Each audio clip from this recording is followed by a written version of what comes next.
Okay, so this is a little activity I did with my class to explore the properties of trapezoids, and this is for teachers to walk you through this little activity.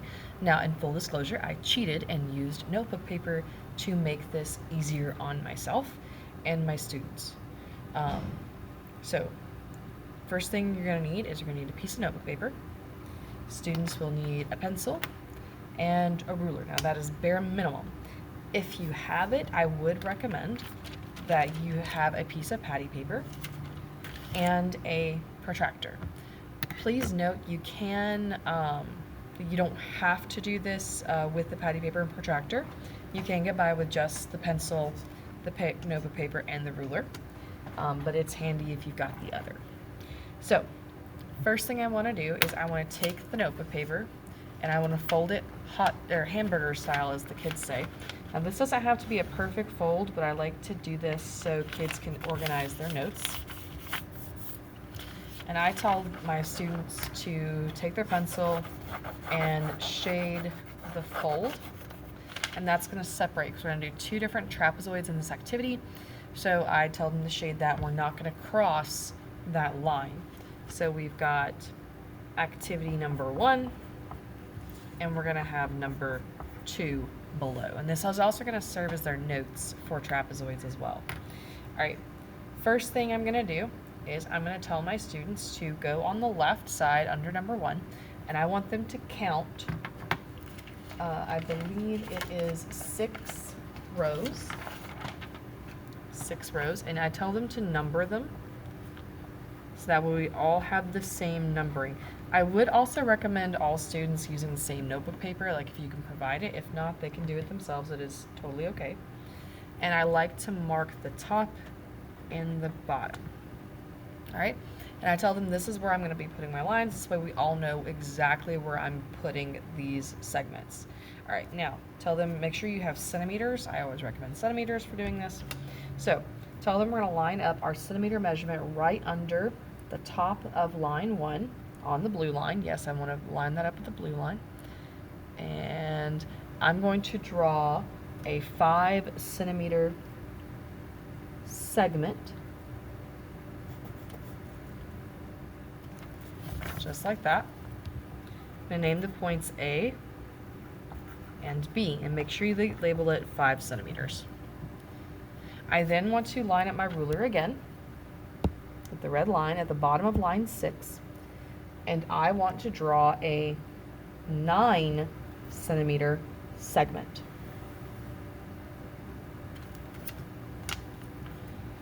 We'll call this segment DC.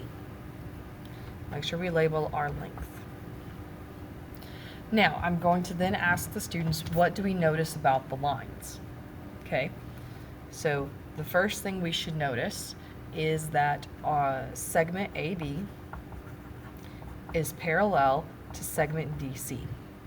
Okay, and we have them go ahead and mark their lines parallel. So that's the first thing that we've noticed. That was the purpose of using the lined notebook paper, was to easily create parallel lines.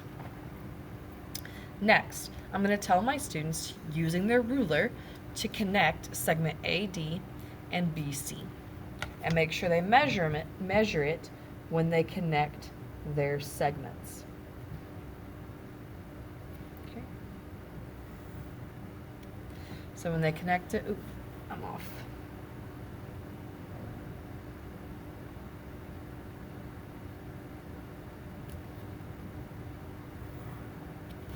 There we go. And so I got about 5.1 here. Depending on if you line it up a little bit better than I did there, you should get about 5 centimeters roughly. But I'm going to go 5.1 for my measurement here. So then we're going to measure the other side and connect it. I'm getting about 6.5.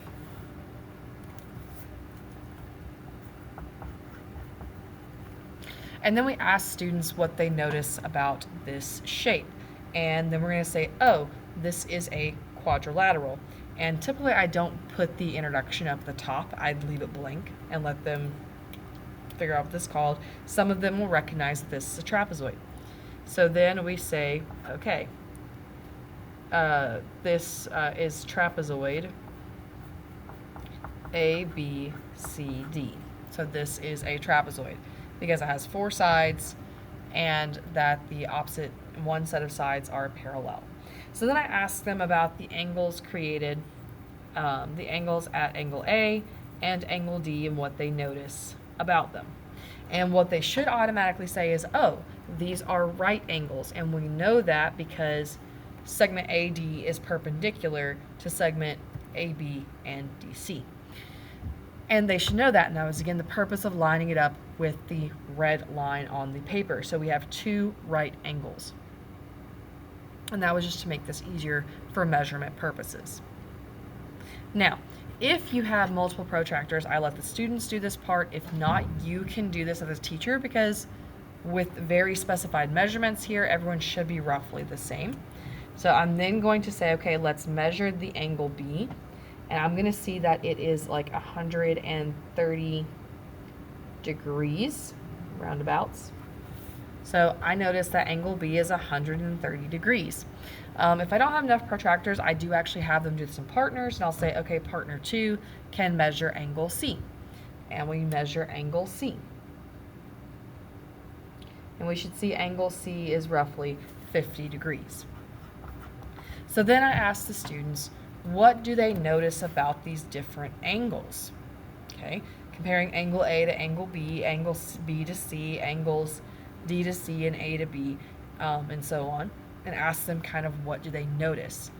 And some of them say, oh, angles A and D add up to 180 and so do angles B and C. And then we say, yes, why do they do so? And then we refer back to the fact that these are consecutive interior angles from the parallel lines. Some students don't get it, and I'll actually draw it over the side, and I'll say, remember, you have consecutive interior lines when you have parallel, or consecutive interior angles when you have parallel lines. And I'll refer them back to that. I'm like, okay, now imagine half of this is gone. You're only looking right here. And they're like, oh, yeah. So then we say number 3, okay, angle A and angle D are supplementary.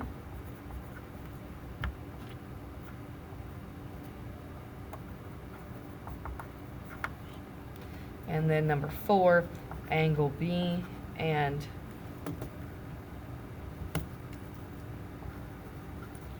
angle C are also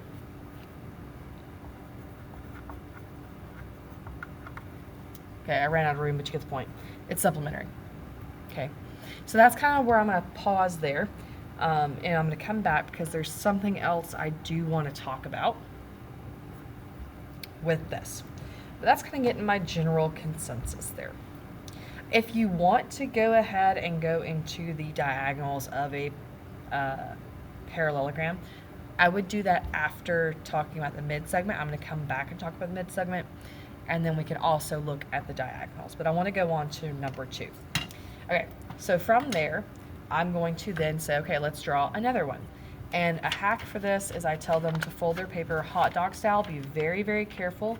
Make sure you line up your paper really, really well before you fold it. And in their fold, I'm going to tell them very, very lightly draw a line in their fold. Don't make it very dark, make it very light, just so you can see your crease. And what we're going to do now is we're going to use that crease as the middle of our next trapezoid. So then this trapezoid, I'm going to make the base 1. And oh, I forgot to mention that I usually tell them this is called base 1, and this is called base 2. And then, of course, I talk about how the other sides are called the legs. Okay, I usually just kind of mention this in the vocabulary as we talk about it going forward. So I'll say, okay, let's make base 1. We're going to center base 1, a 6 centimeter base, upon the segment. And I actually have them go ahead and count about 7 lines. You can do 8, it's fine. It doesn't actually matter. I just like to kind of have it a bit centered up. I say, okay, at the top of line 1 and at the bottom of line 7 is where we'll be drawing those segments, just to be very specific. So I want a 6 centimeter segment, but I want it to be centered up on your fold, on that crease.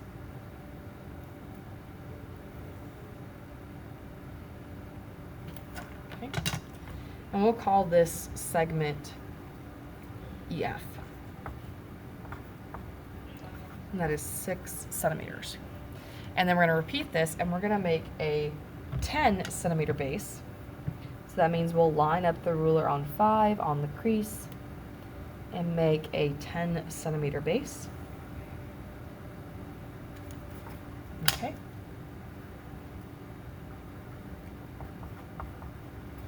And we'll call this segment GH.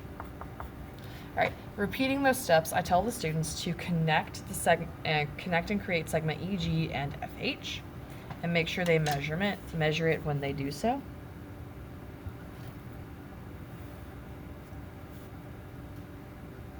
So I can see that's about 6.5 centimeters.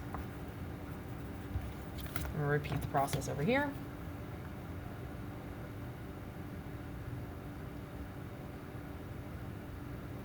And I still see that as roughly 6.5 centimeters.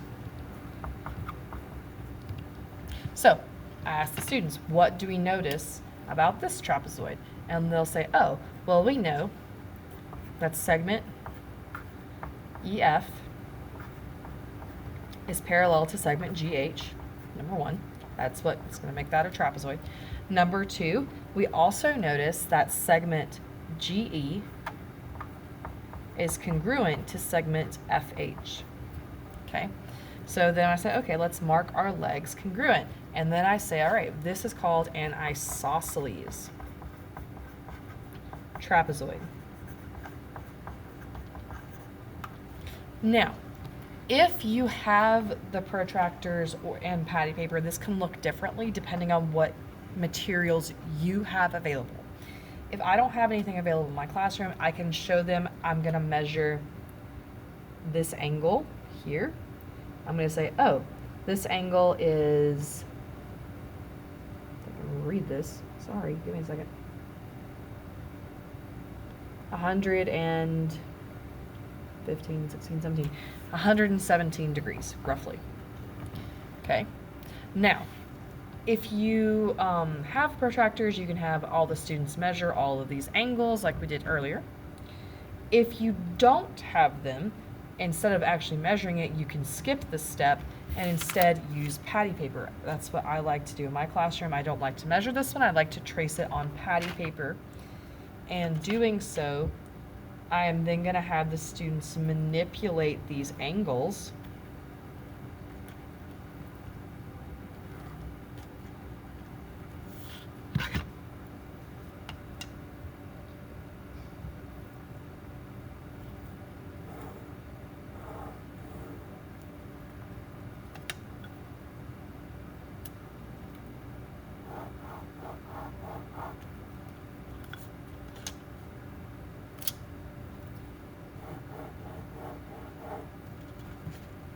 And I just tell them the only really thing that really matters is that you're labeling your points so you know how they match up.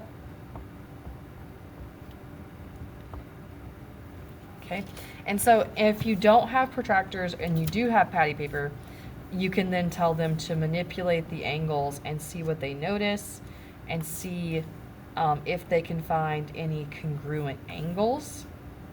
And they should eventually come to find out that angles G and H are congruent and angles E and F are congruent, and then we have the discussion of base angles.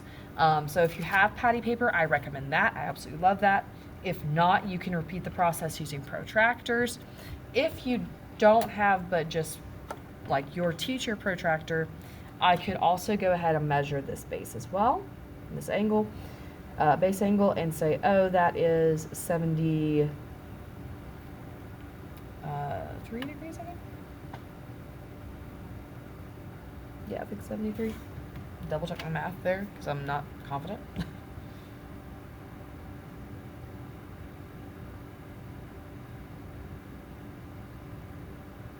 should be 63 degrees. Did I misread that?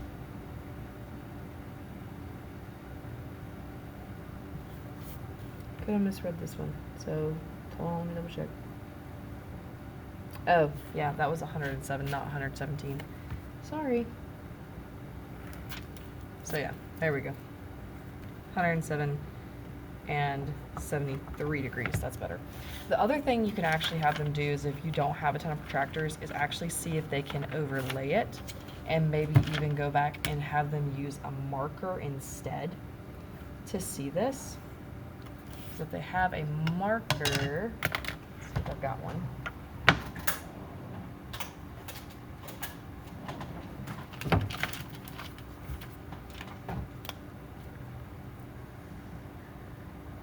The marker should show through. So we could actually overlay it, and we can see that they are going to overlay. Okay, and you can also kind of show them that way that their angles overlap, or you could have folded the patty paper as well and shown a line of symmetry, and that was what we used. So if you talked about lines of symmetry, that is what we did with the fold. So kind of fun, several different ways you can go about that, but the end all be all is to have the students figure out that they have congruent base angles.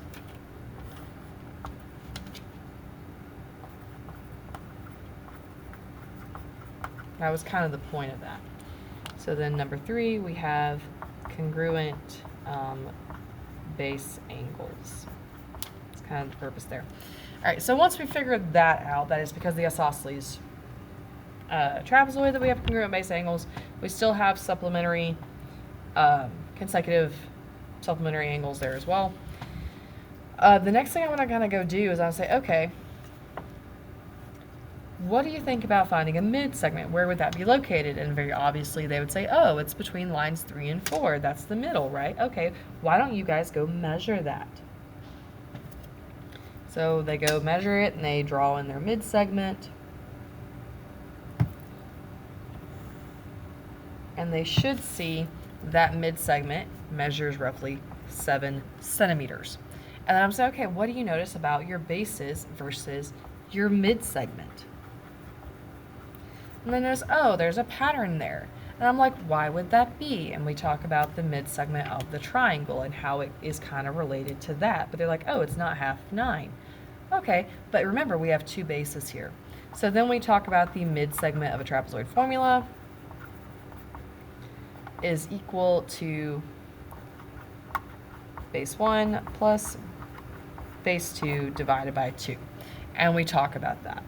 And then we're actually going to repeat this for our mid-segment of the isosceles trapezoid. I see it like, oh, can you guess how much it's going to be based off these? And they tell me, I'm like, yeah, let's verify that. And we're saying, okay, where would we find the middle? Where is that measurement going to be located at? And they can actually use their ruler to find the location of the mid-segment because they can predict it's going to be 8 centimeters.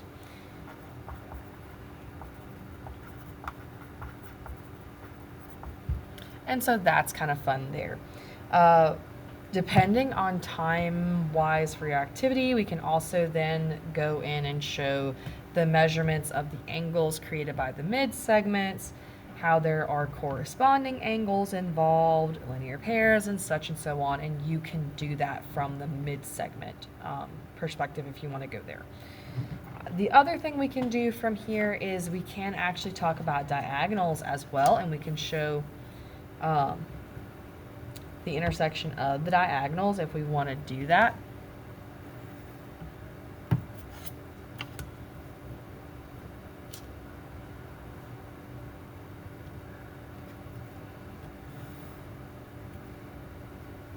And I'm actually going to have them probably measure each of these sections, probably name that point, and we'll talk about those properties that way as well. And at the end of this, and we talk about all the properties we've seen with the trapezoids, and that's kind of our little exploration. Feel free to adapt this or use it or not as you so see fit, but that was something we like to do.